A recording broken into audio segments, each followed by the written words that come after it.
Paul Gardulo, take us back to December 27th, 1794, Camps Bay off of South Africa, and the final hours of the São José. On December 27th, in 1794, a ship that was heading from Mozambique Island in Mozambique around the Cape of Good Hope, heading toward Brazil, northeast Brazil, in Maranhão, came close to Cape Town, South Africa. Cape Town was often a landing point for ships before they made their way across the long Atlantic voyage. And this ship came too close to shore, got caught in swells in a storm, and struck rocks about 100 yards, 350 feet or so from shore.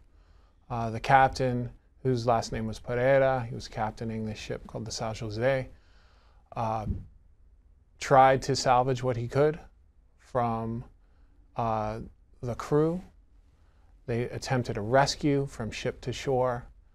He rescued himself. He rescued, along with the crew, he rescued about half of the 400 enslaved Mozambicans who were aboard. The other half of those Mozambicans who had been captured from the interior of Africa and brought on board the São José in early December perished in those waves that night. Lonnie Bunch, recently the image of a young Syrian boy who died, who drowned, became the image of a migrant crisis taking place right now in Europe. It humanized that crisis that's happening.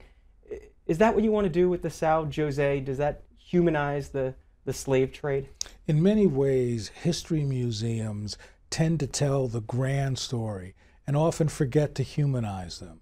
And it struck us that when you think of the millions of people who were taken via the Middle Passage to the New World, many who perished, you realize that when you start talking numbers in the millions, it's hard for the public to understand candidly or even care, be touched by it. So our goal was to say, how do we humanize this slave trade by focusing on a single ship, letting people understand what happened on that ship, letting people understand who some of the people were on the ship, and most importantly, letting people realize that it's not about the millions. It's about, in this case, the 412.